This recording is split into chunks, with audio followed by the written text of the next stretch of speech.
상식과 지식 사이, 몰라도 먹고 살지만 알면 뿌듯한 것들을 탐구하는 본격 지성인 되기 프로젝트. 부록처럼 가볍고 본책보다 재밌는 내 인생 별책 부록. 책보다 별책 부록. 반갑습니다, 여러분. 엿은 엿장수 맘대로, 내 인생 내 맘대로, 맘대로 살고 싶은 엿장수입니다. 묵묵히 뜻을 밝히는 묵사발입니다. 안녕하세요. 알고 싶은 것도 많고 하고 싶은 것도 많은 아마존입니다. 안녕하세요. 저는 판도라입니다. 네, 반갑습니다. 반갑습니다. 반갑습니다. 메리 크리스마스. 메리 크리스마스. 메리 크리스마스. 이거 아닌데? 크리스마스 지났어. 엊그제가 네. 크리스마스였습니다. 크리스마스 잘 보내셨나요, 여러분? 집에서 보냈겠죠, 뭐. 그죠? 다들 집콕했겠죠, 뭐. 저희 사실 그 녹음 스케줄이 크리스마스보다 앞이라서 지금 뭐 별로 그렇게 크리스마스 기분이 나진 않습니다. 좋은 일이 있었을 거예요. 네, 집에서 따뜻하게 보내셨기를 기대하면서 오늘 이야기 시작할게요. 이번에 저희가 자유주제, 아무거나 대주제를 가지고 이야기하고 있습니다. 그 연말이고 방금 인사했듯이 크리스마스 시즌이기도 하고 이맘때 되면 원래 이렇게 한 해 동안 고마웠던 분들한테 인사도 좀 하고 나의 1년을 돌아보면서 이렇게 반성도 하고 또 새로운 다짐도 하고 뭐 이런 시기잖아요. 네. 오늘은 우리가 지난해 동안 어떤 마음과 어떤 대화를 하면서 살아왔는지 이걸 좀 돌아보고 내년에는 좀 더 따뜻한 대화를 나눌 방법을 알아보려고 합니다. 네. 이게 비폭력 대화라는 주제로 준비했습니다. 예. 네, 그 비폭력 대화가 뭔지도 좀 알아보고 또 어떻게 하면 이걸 할 수 있는지 연습도 조금 해보려고 하는데요. 네. 특히 올해 그 코로나19 때문에 재택근무나 온라인 수업이 많아지면서 가족들이 집에 같이 있는 날이 정말 많아졌잖아요. 그래서 크고 작은 다툼이 많았다고 하더라고요. 아, 그렇군요. 계속 하루 종일 집에 있으니까 서로 엄청 불편한 거죠. 그래서 막 괜히 짜증도 나고 막 말 한마디만 해도 막 괜히 싸우고 이런 일들 많았다고 하는데 네. 지난 시간 동안 그랬던 장면들 좀 떠올리면서 다음에 또 내가 가족과 이런 비슷한 말다툼을 할 상황이 생기면 내가 어떻게 대화하면 좋을까 이런 걸 좀 생각해 볼 기회가 됐으면 합니다. 특히 저도 평소에 좀 이렇게 사람보다는 좀 일 중심이고 냉정하게 말하는 편이어가지고 이 비폭력 대화를 꼭 좀 익히고 싶은 그런 마음이 있습니다. 늘 그렇듯이 전문가는 아니기 때문에 오늘 비전문가 입장에서 들여다본 수박 겉핥기 비폭력 대화 해볼 거고요. 더 궁금하신 분들을 위해서는 비폭력 대화 전문가들 만날 수 있는 비폭력 대화 센터 홈페이지를 설명글에다 덧붙여 드리겠습니다. 네. 거기 들어가 보시면 이렇게 일정도 나와 있고 뭐 다양한 도움 받으실 수 있으니까 참고하시면 좋겠습니다. 네. 자, 그럼 비폭력 대화. 그럼 폭력 대화도 있는가? 그러게요. 이런 생각이 드는데. 폭력 대화는 욕이죠, 욕. 아하. 찰진 욕. 찰진 욕. 이게 비폭력 대화라는 말을 듣고 제일 먼저 어떤 생각하셨는지 궁금해요. 저는 지금 딱 말씀하신 그런 기분이었어요. 그 비폭력 대화를 하자는 마치 운동처럼 비폭력 대화를 추구하는 모임들 이런 거를 진행하는 분들 이야기를 들은 적이 있는데 그럼 평소에 얼마나 폭력적인 대화를 하길래 그런 모임까지 가지나 이런 거 궁금했던 적은 있어요. 그래서 폭력적인 대화는 뭐고 비폭력은 뭔가 오늘 알아볼 수 있다니 좀 기대가 됩니다. 네. 다른 두 분은 또 어떠세요? 비폭력 대화란 말을 들으니까 어떠세요? 저는 그거 생각났어요. 그 텔레마케팅이나 전화 상담원하고 이야기할 때 네. 하도 그런 일들이 많아가지고 이제 요새 상담 전화 하면은 맞아. 그런 멘트 나오잖아요. 폭언을 하지 말아주세요. 이런. 누군가의 뭐 그렇죠. 엄마, 뭐 누군가의 딸이니까 잘 대화해 달라. 녹음된다. 생각나네요. 그러니까 처벌받을 수 있다는 얘기 하잖아요. 맞아. 맞아. 이제 우리가 비폭력이란 얘기를 들으면 이제 바로 반대되는 폭력이란 말이 떠오르는데요. 이 비폭력 대화는 미국의 임상심리학 박사가 고안한 대화 방법입니다. 마셜 로젠버그 박사라는 분인데요. 유대인입니다. 그런데 이제 디트로이트 지역에서 자랐는데 디트로이트는 그 문제가 좀 끊이지 않기도 하고 반유대적인 분위기가 강한 지역이라고 해요. 그렇죠. 그래서 그런 환경에서 자라다 보니까 자연스럽게 갈등 상황을 많이 겪었다고 합니다. 그런 환경에서 자랐는데도 불구하고 그 사람은 인간의 본성이 즐거운 마음으로 서로 주고받는 것을 기뻐하는 그런 본성을 갖고 있다. 이런 믿음을 계속 유지했습니다. 그리고 충돌을 어떻게 하면 해결할 수 있을까? 폭력에 대한 어떤 갈등을 해결하는 평화로운 대안을 제시하는 것에 관심이 많았거든요. 이 마셜 박사가 늘 했던 질문이 인간이 자신의 본성인 이런 연민으로부터서 멀어져서 서로 폭력적이고 공격적으로 행동하게 되는 이유가 뭘까? 그리고 어떤 사람들은 견디기 어려운 고통을 겪는데도 불구하고 그 안에서 여전히 다른 사람을 연민하는 마음을 유지하는 그 이유는 또 뭘까? 이런 연구를 계속 하셨다고 해요. 그래서 그 자신의 연구 결과로 다른 사람들과 자연스럽게 연민이 우러나는 유대관계를 맺는 데 도움이 되는 아주 구체적인 대화 방법, 그러니까 말하기와 듣기 방법을 개발을 했습니다. 그래서 만들어진 것이 NVC, 그러니까 Non-Violent Communication, 그러니까 우리말로 번역하면 비폭력 대화인 거죠.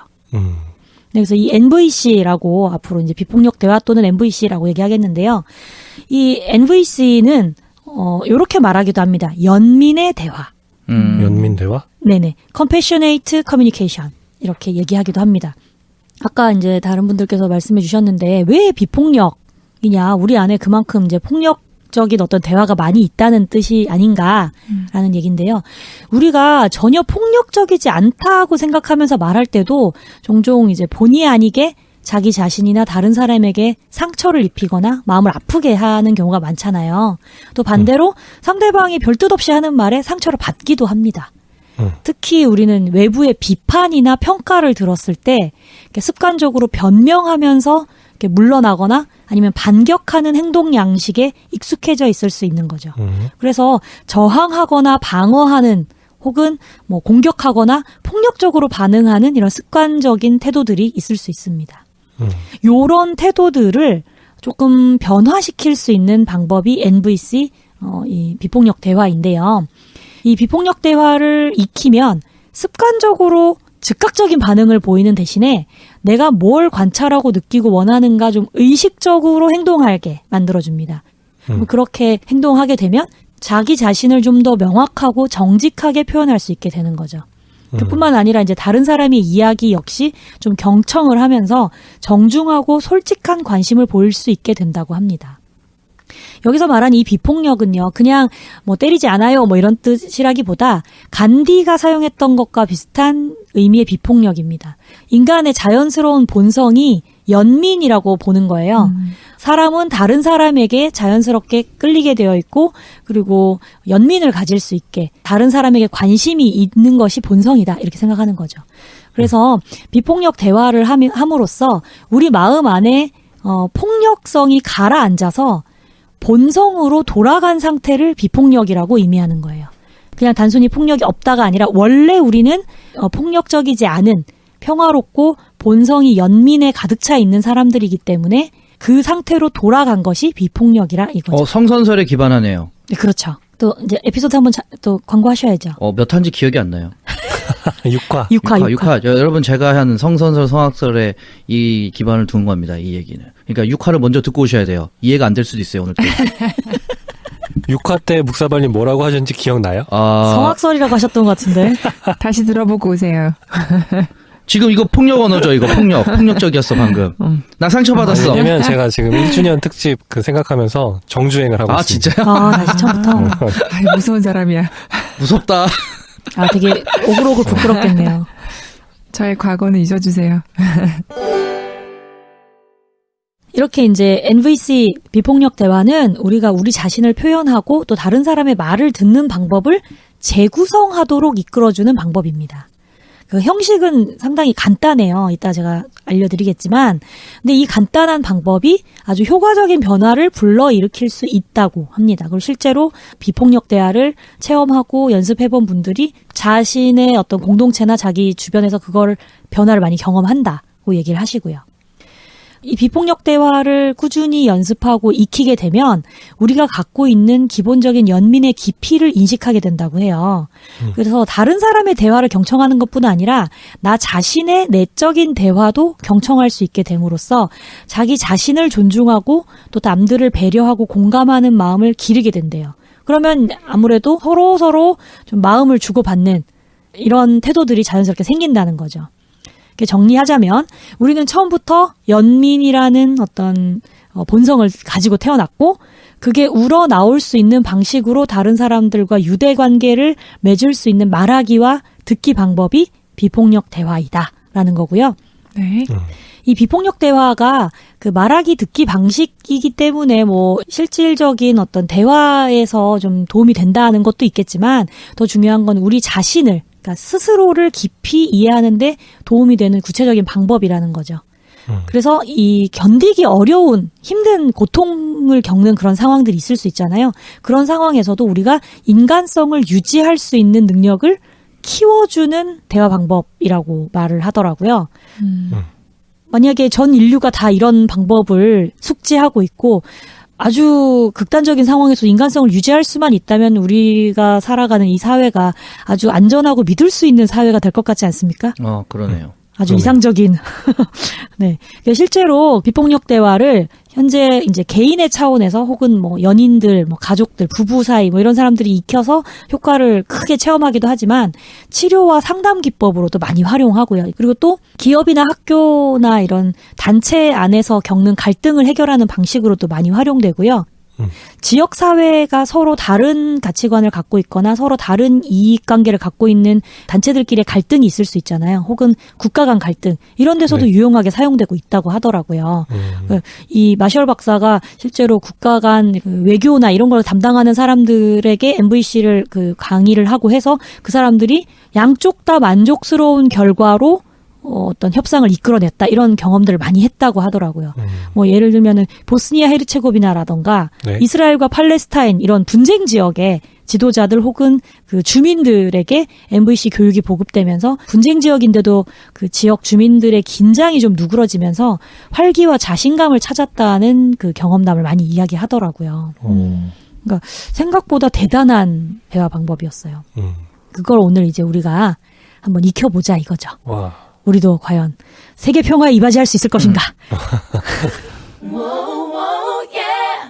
네, 그러면 먼저 우리가 평소에 하는 대화 중에서 그럼 비폭력 대화와 거리가 먼, 그러니까 우리가 본성으로 갖고 있었던 연민을 좀 해치는 그런 대화들의 방법이 뭔지부터 좀 짚어볼게요. 네. 이 마셜 박사는 사람들이 어떤 특정한 말이나 대화 방법을 쓸 때 서로 폭력적으로 행동하게 된다는 것을 발견했습니다. 그래서 박사는 이거를 삶을 소외시키는 대화, 연민을 방해하는 대화라고 부르더라고요. 이 연민을 방해하는 대화 요소가 여러 가지가 있어요. 첫 번째는 도덕주의적인 판단을 하는 거래요. 그러니까 내 가치관과 맞지 않는 행동을 하는 사람 보고 나쁘다, 틀렸다 이렇게 생각하고 표현을 하는 거예요. 예를 들자면 넌 너무 이기적이어서 문제야. 쟤는 게을러. 저 인간은 운전을 왜 저 따위로 해? 뭐 이렇게 얘기하는 거죠. 우리 사실 평소에 많이 쓰는 말 아닙니까? 이 정도는? 네. 저만 쓰나요? 그러니까 어떤 판단을 하면서 어떤 사람을 비난하거나 모욕하거나 비하하는 말들 이게 다 연민을 방해하는 대화고요. 또 분석하는 말이나 꼬리표를 붙이는 말도 모두 연민을 방해하는 대화라고 말하더라고요. 그러니까 이렇게 판단하는 말을 자주 하면 다른 사람의 행동이 뭔가 잘못됐다는 관점이 우선적으로 작용을 한다는 거예요. 네.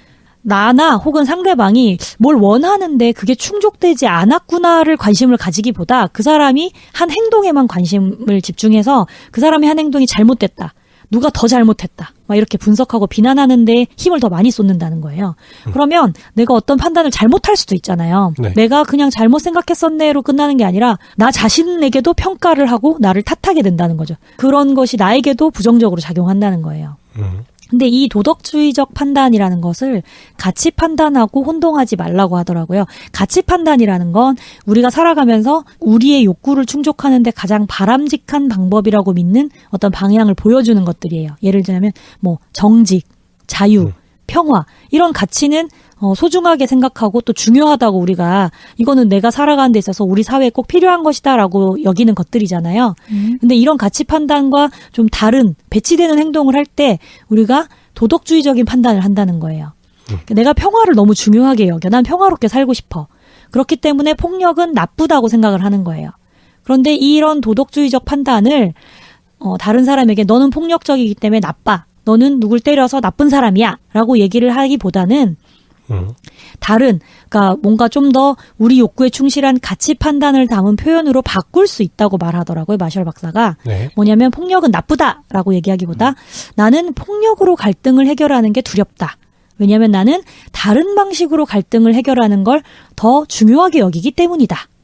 이렇게 얘기를 한다면 너는 나쁘다. 너는 폭력을 쓰니 나쁘다라고 얘기하는 것보다 훨씬 상대방에게 더 마음에 다가갈 수 있고 생길 수 있는 더욱 폭력적인 행동들을 좀 줄일 수 있다는 거죠. 네가 나쁘다보다는 내가 불편해. 약간 뭐 이렇게. 그렇죠. 예, 그런 비슷한 맥락인 거죠. 나는 그런 행동이 불편하고 두려워. 이런 식으로 나의 감정. 적당한 예인지 모르겠는데 평소에 느낀 것 중에서 식당 같은 데 갔을 때도 네네. 일하시는 분한테 뭐 좀 달라 그럴 때요. 저는 뭐 이거 주세요 얘기하거나 이렇게 하는데 어떤 사람들 보면 여기 물 좀 주시면 안 돼요? 이렇게 얘기하는 사람들 있잖아요. 그거 보면서 저는 생각한 적 있어요. 뭐 이거 좀 해주시면 안 돼요? 안 돼요라고 물어봐도 주시긴 하지만 그 단어의 그 부정적인 단어 때문에 조금 저는 좀 신경이 쓰였던 적이 있어요. 그럴 수 있죠. 그런 내용도 지금 이런 내용이랑 좀 연결이 될까요? 잘 모르겠네요. 전문가에게 물어봐야겠습니다. 그럼 편집.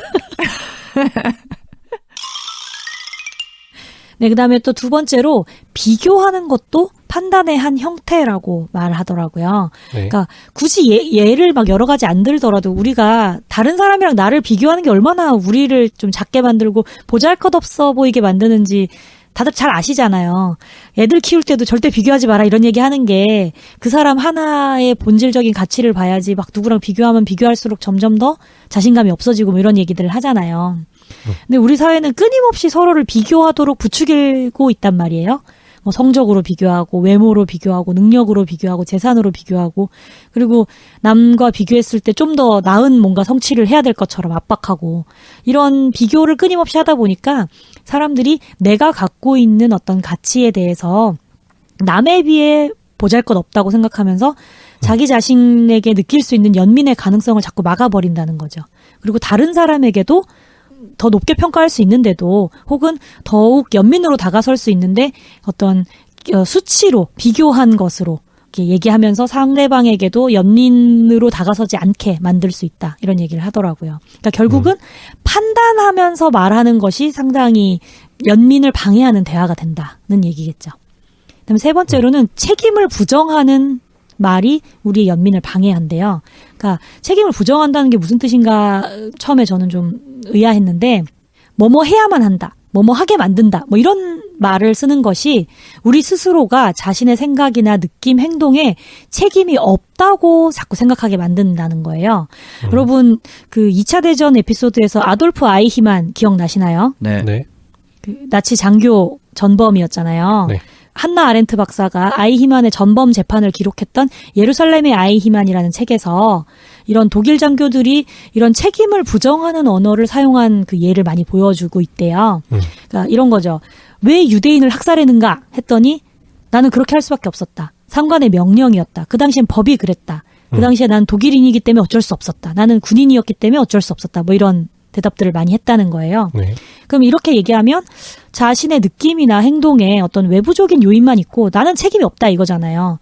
내가 하고 싶어서 한 게 아니야. 누가 시켜서 한 거야. 네. 근데 이거는 그 전범이 아니더라도 우리가 뉴스에서도 요즘 이런 말 많이 들어요. 술을 마셔서 나 자신을 통제할 수 없었다. 어쩔 수 없었다. 뭐 이런 얘기 하잖아요. 또 보복운전 했는데 보복운전을 왜 했냐 했더니 저 차가 먼저 내 앞에 끼어들었기 때문에 내가 보복운전을 했다. 뭐 이런 얘기들 한단 말이에요. 그러니까 마셜 박사는 이런 책임을 부정하는 말들을 방향을 좀 바꾸기를 조언합니다. 자신의 책임을 인지하라는 거예요. 예를 들면 어떤 교사가 있는데 교사가 이렇게 말해요. 난 교사다. 성적으로 학생들을 평가하는 게 너무 싫지만 학교 방침이라 어쩔 수 없이 평가해야만 한다. 이렇게 얘기하면 이 교사는 성적으로 학생들을 평가하는 것이 내 책임이 아니다. 라고 말하게 되잖아요. 그러면 이것이 점점 자기 행동이나 자기 감정에 대해서 책임의식을 흐리게 만들니까 이렇게 방향을 바꿔보자는 거예요. 나는 교사라는 직업을 유지하고 싶다. 그렇기 때문에 성적 평가를 하기로 선택했다. 내가 선택했다 인 거예요. 내가 하기 싫은 일을 선택했기 때문에 불편할 수는 있어요, 마음이. 그런데 이렇게 하면 자신의 행동에 대한 책임을 인지한다는 거예요. 성적평가가 정말 너무 싫고 나는 이것을 도저히 할 수 없다 하면 그 앞에 내가 왜 어떤 욕구를 가지고 내가 교사라는 직업을 유지하고 싶으면 이걸 해야 되는데 이게 너무 싫으면 교사라는 직업을 유지하고 싶은 나의 욕구를 내려놔야 되는구나라고 스스로의 행동과 스스로의 느낌에 좀 더 충실하게 생각해 볼 수 있게 된다는 거죠. 근데 지금 계속 비폭력 대화 이제 비포 애프터를 좀 몇 개 예를 들어 주셨잖아요. 얘를 딱 이렇게 바뀌는 걸 들으면 그럴싸한데 하는데 내가 과연 그걸 쉽게 바꿀 수 있을까? 좀 어려워 보이는데. 그러니까요. 이게 쉽지가 않더라고요. 그래서 지금은 이제 아주 극명하게 비포 애프터를 들려드리고 있는데 이따가 제가 조금 더 구체적으로 우리가 한 가지씩 이렇게 실천할 수 있는 연습할 수 있는 방법도 제가 이따 알려드릴게요. 알겠습니다. 자, 그다음에 나의 책임을 부정하는 이런 말도 있지만 또 반대로 다른 사람에게 당연히 뭐뭐 해야 한다, 뭐뭐 하는 게 마땅하다 이렇게 강요하는 언어들도 많이 있는데 이것도 연민의 대화를 좀 방해하는 언어라고 하더라고요. 그러니까 누가 잘못하면 당연히 벌을 받고 잘하면 당연히 상을 받는다. 이게 우리 사회를 유지하는 어떤 룰이잖아요. 근데 이런 룰을 가지고 생각만 하게 되면 이런 판단에 익숙한 사람들은 자기 내면의 욕구를 좀 부적절한 것으로 여기기 쉽다는 거예요. 아이들에게 너는 오늘 말을 안 들었으니까 너는 오늘 사탕을 먹을 수 없어. 뭐 이런 식으로 이렇게 당연한 것만 자꾸 얘기하면 아이들이 사탕을 먹으려고 하는 나의 욕구가 잘못된 것이구나라고 생각할 수도 있다는 거죠. 그리고 어떤 의미에서는 또 인간이 원래 악한 존재니까 규제하고 교육해야만 된다 이런 당위성을 강하게 인정할 수밖에 없어진다는 거예요. 사람은 뭐뭐 해야 한다 이렇게 자꾸 강요하다 보면 그러면 이렇게 하는 것이 사회를 유지하는 데는 조금 더 유리할 수 있지만 사람들이 개개인이 자기 내면의 욕구를 잘 이해하고 표현하는 데 어려움을 느낄 수밖에 없다는 거죠. 그러면 상대방에게 내 욕구를 강요하는 말로 표현하는 빈도도 더 높아지고 그럼 당연히 상대방의 욕구를 알아채는 것도 어려워지고 그렇죠. 이게 점점 더 연민에서 멀어지는 어떤 악순환을 계속 겪게 된다는 겁니다. 지금 이제 간단하게 뭔가 연민에서 멀어지는 대화 방법들을 여러 가지 말씀을 드렸는데 이런 것들을 그 비폭력 대화에서는 자칼의 언어라고 표현하더라고요. 그러니까 자칼이 이제 공격적이고 좀 더 사람들을 물어뜯으려고 하는 뭔가 그런 느낌의 언어고 반대로 그러니까 비폭력 대화의 상징을 기린으로 얘기하더라고요. 기린이 아주 평화를 추구하는 동물이래요. 또 평화로운 동물이라서 이 비폭력 대화를 기린의 언어라고 표현을 합니다. 그래서 상대적으로 우리를 연민에서 멀어지는 말하기 듣기를 자칼의 언어, 우리를 좀 더 그 비폭력 대화로 이끌어주는 언어를 기린의 언어. 그래서 앞으로도 자칼의 언어와 기린의 언어를 비교해서 생각하시면서 하면 조금 더 빨리빨리 와닿지 않을까 싶습니다. 자칼은 잘 감이 안 오는데 기린은 그 사파리 가면요. 기린이 진짜 그 막 버스 안쪽으로 이렇게 얼굴을 디밀어도 동물원에 있는 사람들이 특별히 제재 안 할 정도로 굉장히 온순한가 봐요. 친화적인가 보다. 기린이 사는 동네 공기가 달라서 그래요. 저 위에 살아서? 네. 그쵸. 키 큰 분들이 좀 온순하겠네요. 비폭력 대화의 원천은 제 생각에는 재산의 양이라고 생각합니다. 부자일수록 비폭력 대화를 할 수 있을 것 같아. 그 갑질하는 사람들 뭐예요, 그러면? 그건 좀 이상한 사람들이. 그런 거 있잖아요. 그러니까 로또 당첨돼서 회사 가면 부장이 뭐라고 해도 뭐 이렇게 너그럽게 받아주고. 결국은 내 상태에 따라서 내 감정에 따라서 달리 주고받게 되는 거네요. 그죠? 다르게 받아들이게 되니까. 그럴 수도 있죠. 자, 그러면 이제 본격적으로 MVC 비폭력 대화가 어떤 것인지 알아보겠습니다. 네. 앞서 말씀드렸던 이제 삶을 소외시키고 연민에서 멀어지는 대화에서 방향을 좀 틀어서 서로 마음으로 주고받는 대인관계를 맺으려면 어떻게 해야 될까? 네. 자칼의 언어 대신 기린의 언어를 사용하려면 어떻게 해야 될까? 그럼 마셜 박사는 그러기 위해서 4가지 요소의 의식을 집중하라고 말을 합니다. 그 MVC에 4가지 요소가 있는데요. 자, 잘 기억해 두세요. 네. 첫 번째 관찰, 두 번째 느낌, 느낌. 세 번째는 필요, 뭐 욕구라고 표현할 수도 있고요. 네 번째는 부탁. 관찰, 느낌, 욕구, 부탁. 그럼 첫 번째 관찰은 뭐냐면 어떤 상황에서 있는 그대로 실제로 무엇이 일어나고 있는가 관찰하는 거예요. 그러니까 내가 판단하지 않고 관찰하는 겁니다. 그다음에 두 번째 느낌은요. 그런 행동을 보았을 때, 그런 상황을 보았을 때 내가 어떻게 느끼는지, 뭐 아픔이나 무서움이나 기쁨, 즐거움, 뭐 짜증 이런 느낌을 표현하는 거예요. 그다음에 세 번째 필요 또는 욕구. 필요는 자신이 포착한 느낌이 내면의 어떤 욕구와 연결되어 있는지를 말하는 겁니다. 그다음에 다른 사람을 탓하기보다 내 욕구, 내 희망, 내 기대, 내 가치관 이런 생각들을 인정함으로써 자신의 느낌을 좀 더 긍정적으로 바라보고 그 느낌에 대해서 책임을 지는 거죠. 그다음에 네 번째 부탁은 내 삶을 더 풍요롭게 하기 위해서 다른 사람이 해주길 바라는 것을 표현하는 거예요. 막연하거나 추상적이고 막 이런 모호한 말들로 하는 게 아니라 뭐 날 이해해줬으면 좋겠어 이런 어려운 말로 하는 게 아니라 우리가 좀 더 구체적인 표현을 사용하는 거예요. 그리고 내가 원하지 않는 거, 너 나한테 그렇게 말하지 마. 이렇게 부정적으로 말하기보다 내가 원하는 걸 말함으로써 상대방이 긍정적인 행동을 하도록 부탁하는 겁니다. 요렇게 네 가지 요소가 있어요. 네. 그래서 요 네 가지 요소를 또 두 가지 측면에서 보라고 하는데 한 가지는 관찰, 느낌, 필요, 부탁 이 네 가지를 말이나 다른 방법을 통해서 명확하고 솔직하게 표현하는 거예요. 내 안에 있는 것들을 표현하는 거. 두 번째 측면은 상대방에게서 똑같이 이 네 가지 정보를 받아들이고 공감하는 거예요. 그러니까 말하기와 듣기 두 가지 측면이 있는 겁니다. 네. 자, 그러면 이제 본격적으로 한번 연습을 한번 해보겠습니다. 네. 우리가 어떻게 기린이 될 수 있을 것인가. 일단 키가 커져야 됩니다. 공기가 다른 곳으로 빨리 가야 돼. 목만 길어지는 건데 괜찮습니까? 아, 생각해 볼게요. MVC 연습 첫 번째, 있는 그대로 관찰하기입니다. 첫 번째 요소가 이제 관찰이라고 말씀드렸는데요. 평가와 관찰을 분리하라고 하더라고요. 관찰과 평가를 막 섞어서 표현하는 걸 들으면 듣는 사람이 그 말하는 사람의 의도대로 이해할 가능성이 줄어든대요. 오히려 비판으로 받아들이는 경향이 좀 강해서 저항감이 생길 수 있다는 거예요. 그래서 평가를 아예 하지 말라는 건 아니고 평가를 할 수 있죠. 사람이 자기 가치에 따라서 저것이 좋은 일이다 나쁜 일이다 평가를 할 수 있지만 그거를 평가와 관찰을 분리하라는 겁니다. 네. 분리하는 게 어떤 거냐면 예를 들어서 말씀드릴게요. 자, 이런 말을 할 수 있어요. 아, 너는 인심이 아주 후한 사람이구나. 이게 평가하는 말이라는 거예요. 평가가 섞인 관찰이에요. 인심이 후하다는 건 내 평가라는 거죠. 이렇게 얘기하기보다는 뭐뭐이다, 뭐뭐 한다 이렇게 규정해서 말하기보다는 아, 너 오늘 점심 먹을 돈을 저 노숙인에게 전부 다 주는 걸 보니까 너는 후한 사람이라는 생각이 든다. 앞에는 사실이죠. 관찰한 거예요. 네가 점심 먹을 돈을 노숙인에게 주었다라는 사실이죠. 관찰한 거예요. 그다음에 그 뒤에 네가 아주 후한 사람이라는 생각이 든다. 그게 나의 판단인 거죠. 네. 그 사람이 후한 사람인지 아닌지는 사실 몰라요. 내가 판단을 그렇게 한 거지. 그래서 이렇게 평가와 관찰을 분리한다는 거예요. 그다음에 또 이렇게 말할 수 있어요. 아, 걔는 되게 게을러. 이렇게 말하면 평가가 들어가요. 네. 게으른 사람이라는. 근데 이거를 관찰만 얘기하면 이럴 수 있는 거예요. 걔는 시험 보기 전날에 공부를 시작했어. 이것은 관찰이죠. 내가 평가를 한 게 아니죠. 네. 근데 게을러 하면 평가라는 거죠. 그러니까 이거를 관찰과 분리하라는 거죠. 약간 돌려까기 느낌도 좀 들긴 하는데. 이게 처음에 저도 이걸 익히면서 아, 이렇게 말하면 오히려 기분 나쁠 것 같은데.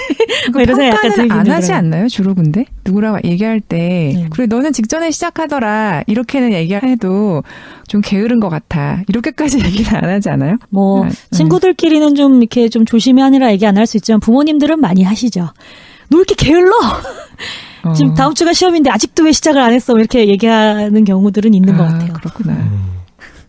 뭐 저기 우리 판도라님 집안에서는 아주 비폭력 대화가 좀 익숙해 있는 걸 수도 있죠. 대화를 안 할 수도 있고요.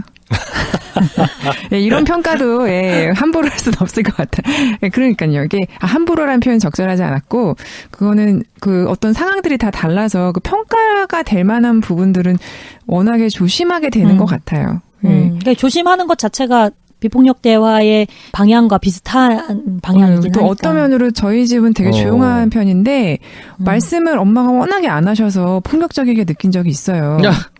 그리고 침묵도 맞아요. 네, 침묵도 그렇다는 거잖아요. 그래서 한 말씀만 해주소서 약간 이런 느낌으로 우리 엄마 왜 나를 안 보고 있나 이런 생각을 사춘기 시절 때는 한 적이 있어서 네, 그래서 지금 그때를 돌이켜 보면서 얘기를 좀 듣고 있게 되네요. 그럴 수도 있겠네요. 자, 그다음에 또 다른 예를 들자면 이런 게 있을 수 있죠. 균형 잡힌 식사를 하지 않으면 건강을 해쳐. 라는 말이 평가가 섞인 관찰이래요. 왜 그럴까요? 뭐냐면 사실과 추측을 혼동한 거죠. 실제로 건강을 해친 건 아니잖아요. 근데 이제 내 추측을 혼동해서 말하는 거죠. 네가 균형 잡힌 식사를 하지 않으면 건강을 해칠까 봐 걱정돼. 라고 말하는 그렇죠. 것이 평가와 관찰을 분리하는 거래요. 그러니까 너 그렇게 하면 건강을 해쳐 라고 말하는 것은 평가고 네가 그렇게 하다가 건강을 해칠까 봐 걱정되는 나의 마음을 표현하는 것이 나의 느낌을 표현하는 것이 좀 더 비폭력 대화에 가깝다라고 말을 하더라고요.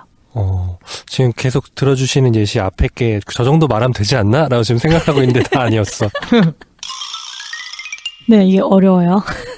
그다음에 뭐 지칭 대상이 좀 구체적이지 않을 때도 평가가 섞인 관찰이 될 수 있다고 하더라고요. 예를 들면 이 동네 사람들은 집 관리를 잘 안 해. 너무 일반화. 우리가 말하는 성급한 일반화가 네. 될 수 있는 거죠. 그러니까 우리 앞집 사람은 뭐 어제 눈이 왔는데 대문 앞을 쓸지 않았어. 라고 하는 정도는 관찰이지만 이 동네 사람들은 동네 관리를 안 해. 이렇게 하면 이제 지칭 대상이 구체적으로 누구다 이렇게 명확하지 않은 거죠. 그다음에 능력을 나타내는 말이 평가가 섞인 말이 될 수 있대요. 예를 들면 그는 형편없는 축구 선수야. 네. 라고 얘기하는 거. 이거 우리가 좀 약간 불편한 말일 수 있다는 생각이 들긴 하잖아요. 네. 여러분이라면 이거를 평가를 빼고 관찰만 얘기한다면 뭐라고 하겠어요? 누구한테 얘기하는 거예요? 그 얘기를? 누구한테 얘기하든. 그러니까 저는 누구한테 그 얘기를 왜 하는지가 중요할 것 같거든요. 근데 어쨌든 지금 실력에 대해서 이야기를 한다면 저는 축구 잘 몰라서요. 뭐 발차기를 잘 못해 이렇게 발차기를 좀만 더 잘하면 우리나라가 이길 수 있을 텐데 뭐 이렇게 아쉬움 그렇게 정도 할 수 있지 않을까. 왜냐면 그도 열심히 누구보다 제일 잘하고 싶은 사람일 거 아니에요. 축구 선수면 자기 일이니까. 그러니까 좀 그래 이런 얘기를 누구한테 하는 거에 따라 다를 것 같아요. 우리끼리 그냥 막 마시면서 속상해가지고 약간 뒤에서 얘기하듯이 할 때는 진짜 쟤 너무 못해 이렇게 얘기를 할 때면 할 수 있겠지만 좀 공식적인 자리나 그 당사자가 있는 경우에는 좀만 더 이러면 좋을 텐데 아쉬워 너무 속상했어 이렇게 얘기하지 않을까 싶어요. 제가 생각이 났습니다. 몇 번 네. 듣다 보니까. 네, 어떻게 얘기하시겠습니까? 그러니까 형편없는 축구 선수가 이렇게 하면 어쨌든 그 자리를 약간 좀 분위기를 흐릴 수 있을 것 같아요. 지금까지 예시 들어보면 저 축구 선수는 형편없어가 아니라 저 축구 선수는 패스를 5번 하면 4번 실패해 뭐 이런 거라든가. 오! 정확합니다. 정확하다. 오. 이해됐어. 됐어. 그러네. 됐어. 그러니까 사실만 얘기하는 거예요. 그러니까 5번 중에 뭐 4번은 실패했어. 이건 관찰이잖아요. 그건 사실을 얘기하는 거니까. 근데 그걸 가지고 형편없다고 말하는 것은 평가가 들어간다는 거죠. 제가 더 해볼게요. 5번 중에 4번을 패스를 실패해서 내가 걱정돼. 그렇죠? 내 느낌이. 내 느낌이. 완벽해. 네가 왜 걱정해? 근데 걱정은 아니고 짜증나 아니에요. 내가 응원한 팀이 계속 져서 짜증나 아니야. 그러네. 내가 불편해. 이렇게 선수를 교체했으면 좋겠어. 이렇게. 너 헛발질 많이 했으니까 이제 교체하려. 교체는 감독의 뜻이니까. 자, 그다음에 또 하나는 우리가 자주 쓰는 표현인데 형용사나 부사를 이게 평가하는 말로 쓰였다는 것을 밝히지 않고 쓰는 거예요. 예를 들면 걔는 못생겼어. 이런 말. 이거 사실 못생겼다, 잘생겼다 이거는 평가인 것은 우리도 다 알잖아요. 네네. 요새 얼평 뭐 이렇게 얘기하는데 네. 근데 이거를 그러면 내가 보기엔 쟤는 못생겼는데 그럼 못생긴 걸 어떻게 표현해야 되는 거야? 라는 생각을 할 수 있잖아요. 겁나. 겁나 못생겼어도 겁나 폭력적이네. 왜 남자들은 그저 예뻐? 그래서 예뻐 이러면 착해 그렇게 대답하잖아요. 착해 이거 폭력적인 말이었네 생각해보니까. 귀여워도 똑같은 얘기예요. 귀여워도 똑같은 얘기예요? 그러니까 예뻐 말고 다른 말은 다 못생겼다는 뜻이에요. 제가 옛날에 그런 얘기 들은 게 있어요. 귀엽다는 못생겼다의 비교급이고 착하다는 못생겼다의 최상급이라고 하는 얘기를 들은 적이 있어요. 남자들이 여자들의 외모를 얘기할 때 평가를 아주 심하게 한 말이었네요. 그게. 그래. 그러니까 그럴 때는 폭력적이었다. 자기 자신의 느낌을 표현을 차라리 하는 것이 더 관찰과 평가를 분리하는 말이래요. 그러니까 예를 들면 나는 그의 외모에 끌리지 않아. 그러니까 나의 느낌, 나의 감정을 얘기하는 거죠. 내 취향이 아니야. 내 스타일이 기분 아니야. 나쁘던데 내 취향 아니야. 이거 기분 나쁘던데. 그냥 착해로 그- 해주세요. 그게 낫겠다. 그게 낫겠어. 나는 너의 얼굴을 보니 속이 좀 매식거러워. 속이 메스꺼는 그건 너무 왜 같잖아. 메스꺼려. 그냥 그의 외모에 끌리지 않아. 내 취향이 아니야 정도로 얘기했는데 속이 메스껍다니. 아니요, 저 그것도 싫어요. 전 착한 걸로 해주세요. 저 기분 조금 안 좋으려고 그래요. 왜 안 좋지? 아, 판도라님 엄청 착하시다. 아니 뭐 어쨌든 이런 뭐 형용사나 부사 같은 것을 쓸 때 좀 이렇게 평가인 줄 우리가 이제 생각하지 못하고 쓰는 경우가 많다는 거고요. 그러게요. 그다음에 특히 이런 말들을 우리가 많이 쓴다고 해요. 그러니까 한 번도 뭐뭐 한 적이 없어.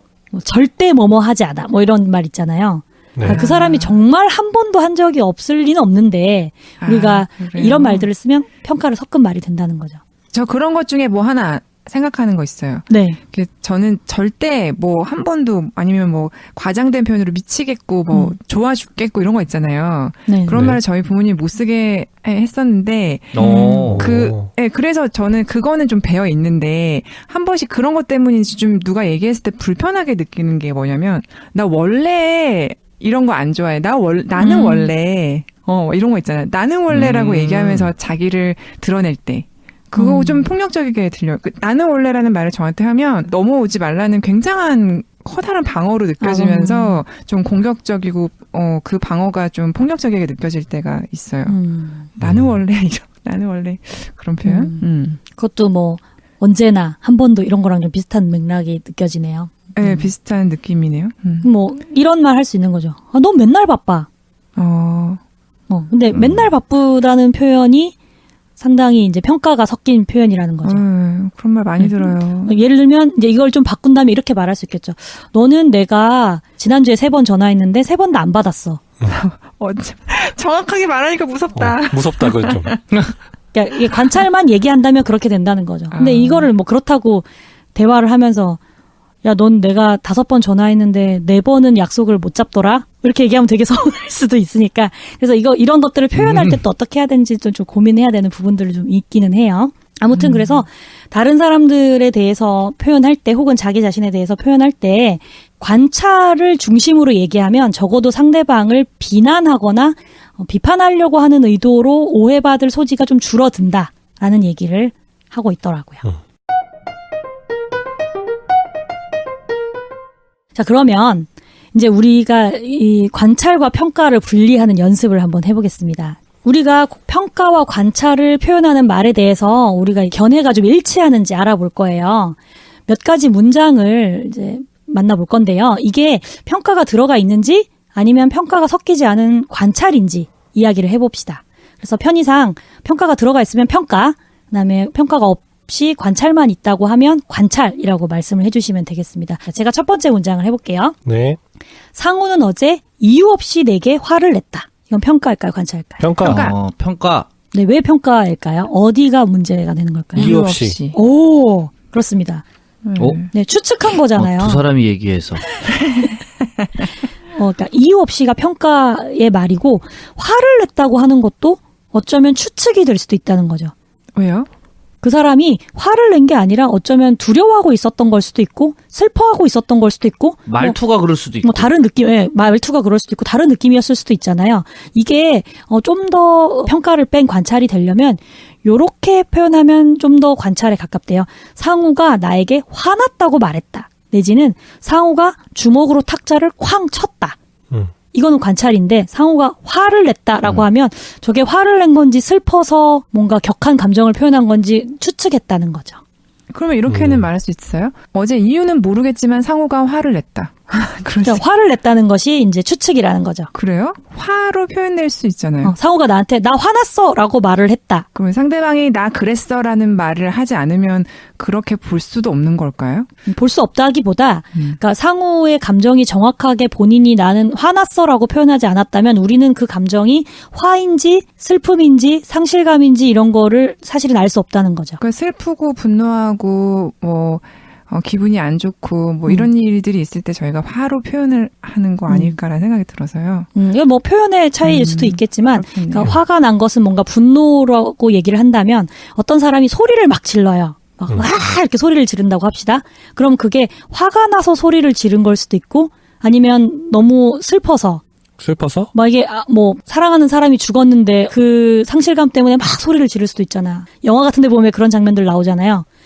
혹은 분노한 거 외에도 뭐 비슷한 행동을 보일 수도 있다는 거죠. 이런 경우들 있잖아요. 너 왜 이렇게 화를 내? 나 화낸 거 아니거든? 그러니까 그것이 정확하게 그 사람의 감정이 뭐인지는 우리가 그 안에 들어가지 않는 한 혹은 그 사람이 표현하지 않는 한 추측일 수 있다는 가정을 갖고 가는 거죠. 그럼 그냥 진짜 화가 났을 수도 있죠. 근데 이제 그런 표현보다는 그 사람이 한 행동, 소리를 질렀다, 책상을 쾅 쳤다, 인상을 이렇게 쓰고 있었다, 뭐 이런 식의 표현이 좀 더 관찰에 가깝다라고 얘기하더라고요. 근데 이게 어려운 것 같아요. 이렇게까지 관찰을 하기에는 좀 어려운 것 같아요. 자, 그러면 두 번째 문장. 그러네. 네, 우리 묵사발리부터 한번 읽어주세요. 소라는 어제 저녁에 텔레비전을 보면서 손톱을 물어뜯었다. 자, 그럼 이건 평가일까요? 관찰일까요? 관찰. 네, 저도 이걸 관찰이라고 생각합니다. 이 문장은 평가가 섞이지 않은 관찰이라는데 우리 모두 의견이 일치하네요. 자, 그다음에 세 번째. 용준이는 회의 시간에 내 의견을 묻지 않았다. 이것은 관찰. 관찰. 관찰이랑 뭐가 있죠? 평가. 내 의견을 묻지 않았다. 평가 아닌가? 관찰인가? 약간 애매한가요? 평가. 그러니까 평가. 이게 저는 평가가 되려면 용준이는 회의 시간에 날 무시했다. 이렇게 하면 평가가 될 것 같은데 내 의견 묻지 않았다고는 관찰 이렇지 않나? 관찰인 것 같아요. 저도.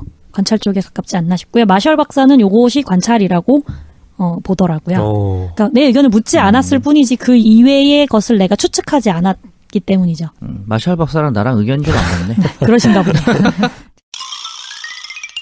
다음 예제 한번 봅시다. 우리 아버지는 좋은 분이다. 평가. 평가. 네, 저도 평가인 것 같습니다. 이런 거 하면 안 되네. 이런 평가하지 마세요. 좋은 거나 나쁜 거나 좋은이라고 하는 것도 사실 어쨌든 평가라는 거죠. 이것을 근데 관찰로 표현을 하자면 우리 아버지는 지난 25년간 월급의 10분의 1을 자선단체에 기부하셨어. 이런 건 사실을 말하는 관찰이죠. 그럼 좋은 분이라는 표현은 못 쓰나요? 뭐 쓰지 말자 이게 아니라 이게 조금 더 평가에 가깝다는 걸 인지하자는 거죠. 좀 더 서로에게 마음을 열고 연민으로 다가설 수 있는 표현 방법들은 관찰과 평가를 분리하는 것이 좀 더 유리하다라고 하는 말씀인 거죠. 관찰과 거다. 판단을 구분한다면 나는 좋은 사람이라고 생각한다. 뭐 이런 식으로. 그나 저는 관찰에 집중하자는 걸로 받아들였어요. 네네. 관찰에 좀 더 집중하는 거예요. 그러니까 평가를 하는 말을 하면 할수록 상대방에게 그것이 압박이나 강요로 받아들여질 수도 있고 정확한 나의 느낌이나 표현을 정확하게 표현하지 못한다는 얘기인 거죠. 다음 것도 볼까요? 영애는 일을 너무 많이 한다. 평가. 너무. 네, 평가. 그 기준으로면. 네, 너무 많이 한다는 정확한 표현이 아니죠. 그죠? 그렇죠. 그렇죠. 뭐뭐뭐를 한다고 말해야죠. 아니면 뭐 영애는 일을 8시간 30분 한다. 뭐 이렇다든가. 이번 주 60시간 넘게 일을 했다. 뭐 요런 그 관찰만 한다면 더욱 연민에 가까운 말이 되겠죠. 자, 다음 거. 민수는 공격적이다. 평가. 네. 자, 그다음. 동원이는 나를 무시한다. 평가. 우리 모두 의견이 이제 막 일치하기 시작했어요. 그다음. 우리 아이는 이를 자주 닦지 않는다. 평가. 관찰. 자, 자주라는 말이 들어갔잖아요. 이 빈도가 자주가 어디서부터가 자주고 어디서부터 자주가 아닐까요? 사람마다 다를 수 있잖아요. 네. 그래서 마셜 박사는 우리 아이는 이번 주에 자기 전에 2번 이를 닦지 않았다. 이런 말이 더 관찰이라고 말하더라고요. 자주라는 건 내 기준으로 평가를 한 거야. 아싸. 저 지금까지 다 맞았어요. 그럼 이런 말도 자주 하면 안 되나? 자주란 표현을 쓰면 안 되나? 아니, 자주라는 표현을 쓰지 말라는 것보다 상대방의 행동을 표현할 때 넌 자주 이를 안 닦더라? 우리 애는 이를 자주 안 닦아요? 라는 표현보다 우리 애가 이번 주에 이를 자기 전에 2번 안 닦았네? 라고 얘기하는 것이 훨씬 더 평가가 없는 말이 된다는 거죠. 그냥 다시 묻게 되네요. 그래서 평가가 없는 말이 더 권한다는 건 거죠? 네네네. 그래요. 우리 아버지는 좋은 분이다 이런 거 좋을 것 같은데. 저는 그러니까 이거 어떻게 생각하냐면 네. 이거를 그렇게 꼭 쓰라는 얘기보다 나중에 정말 폭력적인 상황이 왔을 때 내가 훈련된 말을 하려면 지금 그렇죠. 이제 이런 훈련을 미리 이런 예시로 해놓는 게 좋다 이렇게 생각하고 그래요? 있어요. 네, 정확합니다. 그러니까 말은 습관이기 때문에 습관적으로 툭 튀어나오는 말을 쓰지 않고 좀 더 정제되고 내 안에서 생각을 한 번 더 할 수 있는, 그러니까 의식적으로 내가 지금 평가하는 말을 하고 있구나 라는 것을 인식하는 것만으로도 대화의 패턴이 바뀔 수 있다는 거거든요. 그러니까 나중에 갈등 상황이 왔을 때 이런 평가의 말들을 자주 쓰지 않는 연습이 충분히 되어 있어야 한다는 얘기죠. 그럼 다음 것도 한번 볼까요? 상희는 내게 노란색 옷이 어울리지 않는다고 말했다. 평가. 평가. 관찰. 이거는 상대방의 말을 그대로 한 거니까 관찰에 가깝지 않을까요? 맞다.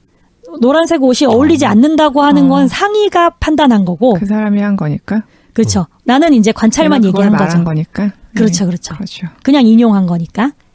이모는 나와 이야기할 때마다 불평을 한다. 평가. 평가. 평가. 네. 뭐라고 네. 했는지 말해야죠. 불평이 아니라. 그렇지, 그렇지. 이모가 나한테 이번 주에 전화를 2번 했는데, 2번 다, 사람들이 불친절하더라고 말하더라. 뭐 이런 식으로 정확하게 말을 하는 것이 평가를 뺀 말이 될 수 있겠죠. 다음. 우리 아이는 말을 듣지 않는다. 평가. 평가. 네, 저도 평가인 것 같아요. 그러니까 우리 아이는 말을 듣지 않는다라기보다 우리 아이가 정확하게 어느 상황에 내 말을 듣지 않았는지를 정확하게 관찰한 거를 얘기하는 게 더 비폭력 대화에 가깝겠죠? 네. 그럼 마지막. 그는 좋은 학교를 나왔다. 평가. 평가. 좋고 나쁘고는 어쨌든 평가죠, 그죠? 자, 우리 비폭력 대화의 MVC의 4가지 요소, 관찰, 느낌, 필요, 부탁. 4가지 요소 중에 첫 번째 요소를 우리가 이제 연습을 해본 거예요. 네. 자, 그럼 이제 평가와 관찰을 조금 구분해서 말할 수 있게 되었다면 두 번째 요소에 좀 집중을 한번 해봅시다. 두 번째는 뭐냐면 느낌을 알아차리고 표현하기입니다. 우리 이제 별책부록 7화 감정상실의 시대에서 자신의 감정을 관찰하고 알아차리는 연습이 중요하다는 얘기를 했었어요. 네. 우리 판도라님 발제하셨었는데 자신의 감정을 좀 이렇게 관찰하고 표현할 때 장점이 많다고 하셨잖아요. 어떤 장점인지 좀 말씀해 주시겠어요? 예, 그 감정이라는 것도 내가 아프다고 느끼는 것처럼 내 감정도 느낌이잖아요. 그러니까 내가 지금 어떤 상태인지를 알아차리는 것이 치료가 필요하다면, 혹시 돌봄이 필요하다면 돌볼 수 있는 상태로 내가 그 상태로 만들어줄 수 있다는 거죠. 아프면 쉬어야 된다는 것처럼 감정이 느껴지지 않는 것도 아프다는 신호다. 알아볼 수 있는 방법, 무뎌진 나를 깨우는 방법에 대해서 저희가 그때 이야기를 나눴고 네. 이렇게 많은 사람들과 관계를 하다 보니까 내 감정만이 중요한 게 아니라 상대방의 감정도 알아차려야 되는데 네네. 그러려면 거기에 엮여서 혼란스러워하지 않으려면 지금 이런 뭐 비폭력 대화를 하는 것도 서로 연민을 느끼면서 서로 존중하면서 관계를 맺으려면 나에 대해서 잘 알아야 한다. 그래서 거기서 저희가 제안을 했었잖아요. 감정에 이름을 붙이자. 지금 맞아요. 내가 느끼는 것이 그냥 좋다. 아까 좋은 사람이야 했을 때 그 좋은이 어째서 좋은지. 좋은 거에도 굉장히 많은 결이 있는데 네. 그 좋다는 것에서 붙일 수 있는 지금 내 감정에 분명한 이름을 붙여서 그 미묘한 차이를 정확하게 알고 그 분별하는 힘을 기르자. 네. 어떻게 하면 좋은지, 어떤 차이점이 있는지, 그리고 그 감정에 어떤 결들이 있는지 저희가 또 소개도 해드렸고 함께 이야기를 나눠봤어요. 네, 그 에피소드도 한번 듣고 오시면 아주 좋을 것 같습니다. 여러분 듣고 오세요. 안 들으면 오늘 걸 이해를 못할 수가 있어요. 오늘 거 듣고 가셔도 됩니다. 오늘 거 듣고 6화, 7화 쭉 들으시면 되겠네요. 그래서 거기서도 이제 우리가 감정의 더듬이를 세우자 뭐 이러면서 감정에 맞아요. 이름을 붙이고 구분을 막 하고 그래서 27가지 분류를 그때 말씀해 주셨는데 비폭력 대화에서도 비슷하게 이게 느낌에 좀 집중을 하라고 말을 합니다. 그래서 자기를 표현할 수 있는 두 번째 요소가 느낌이라는 거죠. 자기를 표현하는 데서 필요한 요소가. 우리가 내 느낌을 명확하고 구체적으로 표현할 수 있으면 자기 자신의 이렇게 솔직한 내면을 인정하는 것도 쉬워지고 그러면 갈등을 해결하는 데도 도움이 될 수 있다는 거예요. 네. 그러니까 우리가 아까 그 축구 선수 얘기하면서 아마존님이 그 축구 선수가 5번 중에 4번 패스를 제대로 못해서 이렇게 어떻게 표현할까 좀 약간 고민하셨잖아요. 네네네. 그게 마음이 아픈 건지 네. 짜증이 나는 건지 이런 그러니까 감정이 기분이 좋진 않아. 근데 그 안 좋은 기분이 우리 팀이 질까봐 걱정되는 건지 아니면 짜증이 나는 건지 아니면은 그 선수를 내가 개인적으로 아는 사람이어서 안타까운 건지 이런 것들 좀 더 세밀하게 볼 필요가 있다는 거죠. 그러면 훨씬 더 자기 자신을 솔직하게 표현할 수 있다는 거예요. 근데 우리가 느낀다고 말은 정말 많이 하는데 사실은 느낌을 표현하지 않는 경우들이 많이 있다고 하더라고요. 마셜 박사가 여러 가지 예를 들어주는데요. 첫 번째 예는 이런 거예요. 배우자에게 이렇게 말합니다. 나는 벽하고 사는 것처럼 느껴져. 이러면 되게 느낌인 것 같아요. 내가 벽하고 사는 것처럼 느껴진다고 하니까. 근데 이것은 사실상 들여다보면 상대방을 벽처럼 단단한 사람, 반응이 없는 사람이라고 판단하는 말이라는 거죠. 나의 느낌을 표현하는 줄 알았는데 사실은 느낌이 아니라 판단이었고, 아마 실제로 이 사람의 느낌은 나는 저 사람이 나에게 반응을 별로 보이지 않아서 외롭다, 슬프다 이런 거에 가깝지 않을까라고 좀 더 생각을 더 해보자는 거죠. 내가 느낀다고 말한다고 해서 그게 다 느낌이 아니라는 거예요. 또 두 번째로 이런 예를 들 수도 있어요. 나는 음악가로서 부족하다고 느낀다. 느낀다라고 표현했지만 사실은 음악가로서의 능력을 평가하는 말이라는 거예요. 실제로 이 사람이 느끼는 느낌은 이런 거일 수 있죠. 아, 내가 음악가로서 뭔가 성과를 많이 내지 못해서 나에게 실망스럽다. 혹은 나에게 좌절했다. 이런 느낌일 수 있다는 거죠. 그리고 뭐 예를 들면 또 이런 거 있어요. 내가 오해받고 있다고 느껴진다. 근데 이게 느낌이 아닌가라고 생각을 했는데 실제 느낌이라기보다 다른 사람들이 나를 어떻게 이해하는지를 평가한 말이라는 거예요. 마셜 박사는 이 사람이 실제로 느끼는 느낌은 아마 걱정스럽다, 괴롭다, 외롭다 이런 느낌일 거라는 거죠. 그래서 뭐 어떤 느낌이야 라고 했을 때 그 앞에 붙은 말들 중에 실제로 느낌이 아니라 우리 생각이나 해석이 들어간 표현이 많다고 하더라고요. 예를 들면 이런 거예요. 강요당한 느낌, 버림받은 느낌, 거절당한 느낌, 이용당한 느낌, 궁지에 몰린 느낌, 놀림받은 느낌. 이거는 사실은 느낌이라기보다 그런 상황이라고 내가 판단했다는 거죠. 저는 이 단계가 되게 어려웠거든요. 요런 말들을 내가 평소에 그래도 느낌을 솔직하게 말한 거 아닌가라고 생각했는데 이거가 오히려 판단하는 말에 가깝다고 하는 게 좀 어려웠어요. 요새 그런 말 많이 쓰잖아요. 느낌적인 느낌. 이런 이제 뭐 생각이나 평가, 해석을 나타내는 말을 하지 말라는 게 아니라 나의 느낌과 분리를 하는 게 좋다는 거예요. 나는 오해받는 것 같다고 느껴져 라고 말하기보다는 오해받는다는 생각이 들어.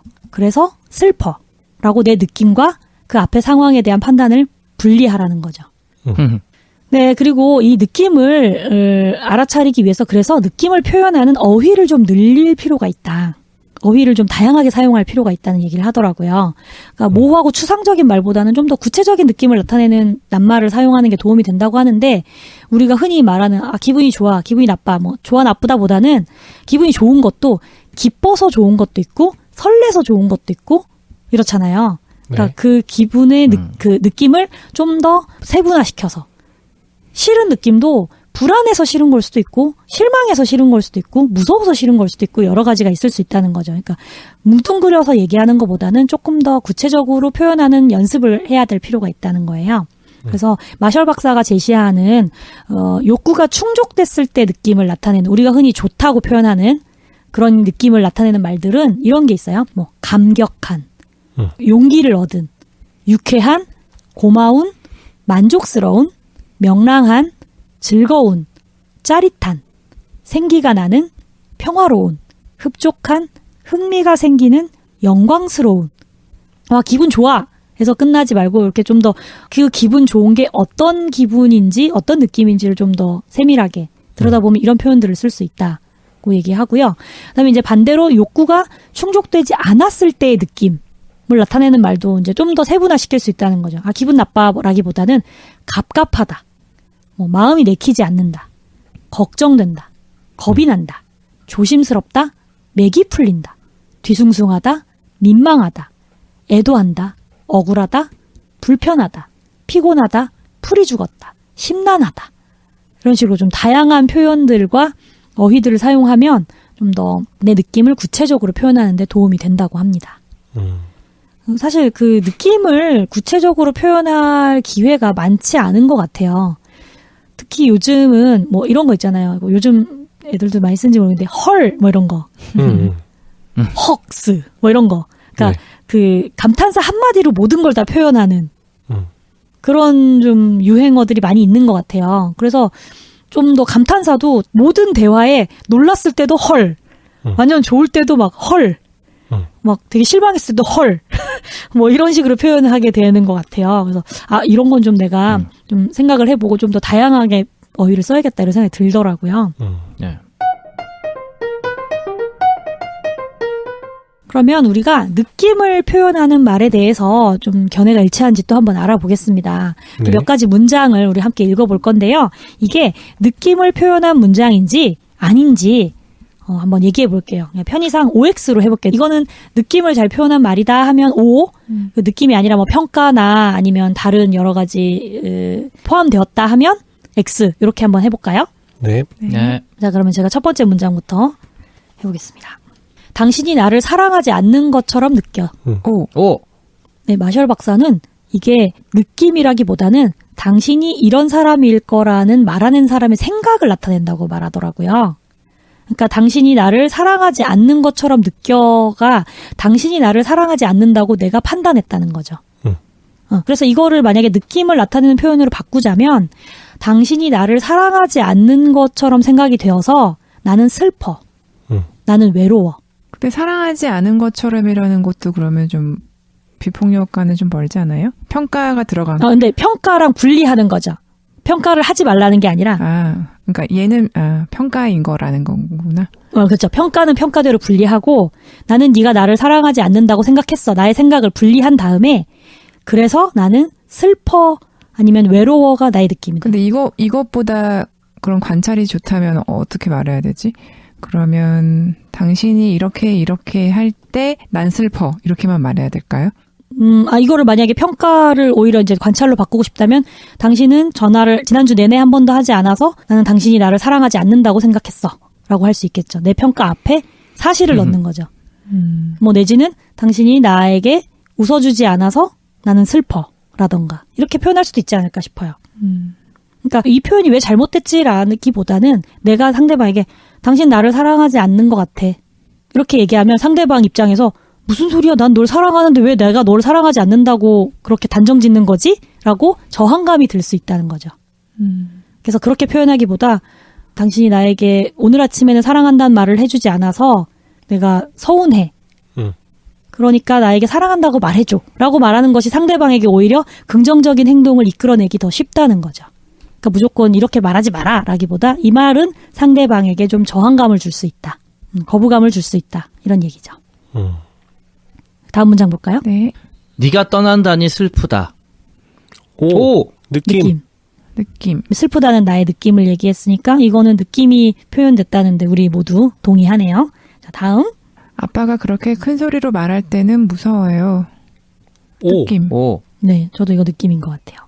그다음에 그 사람이 나를 보고도 아는 체를 하지 않으면 무시당한 것처럼 느껴져. 느낌. 오. X. 무시당한 것처럼 이것 때문인가? 마셜 박사는 뭐라고 얘기하냐면 무시당했다는 말이 느낌을 나타내는 표현이라고 보기엔 좀 힘들지 않겠냐 말하더라고요. 그러니까 내가 그래요? 보기에 상대방이 나를 무시했다고 생각하는 거지 그게 내 느낌은 아니라는 거죠. 생각과 느낌이 다르다는 거죠. 실제로 느낀 느낌은 저 사람이 나를 무시하나라고 생각을 해서 서운한 느낌을 느꼈지 않을까. 무시받는 기분이 느낌이 아니라는 거죠. 무시하는 게 내 느낌이 아니라 상대방의 행동이잖아요. 무시하는 거는. 무시하지 않아도 느낄 수 있잖아요, 내가. 그 사람이 무심한 것이 나를 무시한다고 느낄 수도 있고. 그러니까 그게 내 느낌이 아니라 feeling이 아니라 내 생각이라는 거죠. 내 thinking이라는 거죠. 그 사람이 나를 무시한다라고 생각을 하는 거고 그렇기 때문에 느껴지는 나의 느낌은 서운하다 혹은 화가 난다 이럴 수 있는 거죠. 그러니까 느낌과 생각이 섞여 있다는 이 표현에는 마셜 박사는 이렇게 보더라고요. 네, 그러면 네가 올 수 있다니 기쁘다. 오. 네, 느낌. 네, 이건 우리 모두 느낌이라고 네, 동의하네요. 너를 한 대 때려주고 싶은 느낌이야. X. 오. 이건 느낌은 아니죠. 때려주고 싶은 거죠. 때려주고 싶은 느낌이야. X. 내가 생각하는 행동을 그냥 말하는 것뿐이죠. 너를 때리는 것을 상상하는 행동을 말한 것뿐이지 느낌은 아마도 화가 난 거 아니겠어요? 느낌을 표현하자면 나는 너를 때려주고 싶을 만큼 화가 났어라고 하는 것이 나의 느낌이겠죠. 그래서 뭔가 기분과 느낌이 분리된 것 같아요. 그 때려주고 싶은 기분일 때 있잖아요. 그게 어떤 느낌에서 비롯되는지 뭔가 내가 서운한 감정에서 혹은 나쁜 기분에서 그럴 수도 있지만 때려주고 싶은 기분 이거랑 느낌이랑 다른 걸까요? 그러니까 차이는 알겠는데 예. 그 때려주고 싶은 기분이 때린다는 그 행동을 하게 되는 나의 기분을 조금 더 느낌의 표현으로 해보자는 거죠. 그러니까 그런 행동을 하는 그 상상을 하게 되는 그 기분이 뭘까 하는 거죠. 그 느낌이 뭘까. 기분이 뭘까? 느낌이 뭘까? 그래서 화가 난 게 나의 느낌이지 않을까 하는 거죠. 화가 났을 때 그 사람을 때려주고 싶은 생각이 드는 거죠. 내 욕구는 내가 기분은 화가 났어. 그래서 그 사람을 때리고 싶은 욕구가 생기는 거죠. 그러니까 때리고 싶은 것은 기분이 아니라 욕구인 거죠. 어떤 내 행동을 하고 싶은 욕구. 네. 졸릴 때 나른하고 편안한 것은 느낌이지만 잠을 자고 싶은 것은 욕구잖아요. 비슷하지만 좀 다른 미묘한 차이가 있는 것 같아요. 네, 그런 것 같아요. 네. 그다음 나는 오해를 받고 있는 느낌이다. X. 오해를 받고 있는 때문에 X. 네, 그렇죠. 오해를 받고 있다는 건 상대방의 태도에 대한 내 생각인 거니까. 다음. 당신이 우리들을 위해서 해주는 것에 대해서 좋게 느껴요. X. 네. 좋게 느낀다는 것이 느낌은 아닌 것 같아요. 그죠? 그렇게 해줘서 내가 좋아요 이러면 맞는 표현이었을까? 좋을 수는 있잖아요. 기분이 좋을 수 있죠. 근데 만약에 좀 더 세분화시킨다면 당신이 우리에게 그렇게 해준 것에 대해서 힘이 났어요. 뭐 그렇게 해주니까 안심이 됐어요. 그렇게 해주니까 편안해졌어요. 고마웠어요. 조금 더 구체적으로 표현할 수도 있다는 거죠. 좋게 느껴요는 사실은 느낌이 아니고 그 좋은 게 그래서 어떻게 좋은 건지 느낌을 좀 더 세분화하면 더욱 좋겠다라는 이야기입니다. 네. 다음, 나는 쓸모가 없는 것 같아. X. 네, 이거는 이제 쓸모가 없다고 판단하는 생각을 느낌으로 오해하는 거죠. 빨리 하라는 소리를 들으면 조급해져요. O. 느낌. 네네, 느낌인 것 같습니다. 우리 모두 의견이 일치했습니다. 자, 그럼 두 번째 요소, 그 느낌을 표현하는 것까지 해봤고요. 여러분 지금 어떻게 비폭력 대화 잘 따라오고 계십니까? 아, 네. 굉장히 네. 생각하게 되네요. 제가 곧 간디가 될 수 있을 것 같습니다. 저는 이걸 못 참고 아주 명확한 폭력적인 언어를 막 구사할 것 같아요. 자칼. 자칼이 되시는군요. 지금 일단 판단을 좀 제외하고 관찰한 것만 이야기하는 연습 하나 했고요. 또 두 번째 요소인 자신의 느낌을 표현하는 연습까지 했습니다. 그 뒤에 이제 욕구를 표현하고 부탁하는 연습이 남아 있는데요. 요거는 다음 주에 한번 이어가 보도록 하겠습니다. 네. 여러분 앞에 그 두 가지를 한번 일주일 동안 연습을 좀 해보시면 좋을 것 같아요. 네. 근데 쉽지 않을 것 같습니다. 그리고 앞에 두 가지만 딱 했을 때 가족들이나 주변 사람들에게 너 왜 그래라는 말을 들으실 수도 있을 것 같습니다. 그래서 좀 잘 생각을 하면서 꼭 말로 표현하지 않더라도 내가 지금 하는 이 말이 판단인가 관찰인가 좀 스스로 한번 인식을 좀 해보시고요.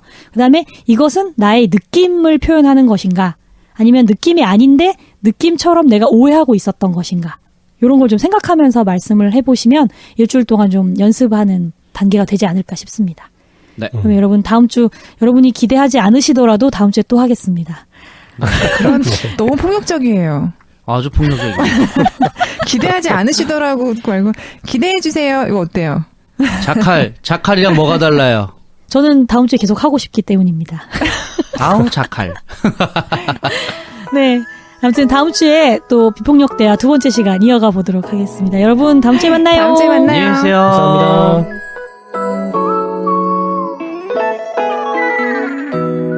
햇살이 스민다 향기가 스며온다 나른한 온기를 느끼며 긴 하품을 해 음악이 흐른다 눈앞에 아른거린다 가늘게 실눈을 뜬 채로 기지개를 켜 오늘 커피는 조금 달콤하게 부드럽고 하얀 거품도 좋아 Sun shining star 밤은 아직 멀어 햇살에 맡길래 Sun shining star 조금 더 조금만 더 나른하게 밤이 오면 I'll be your shining star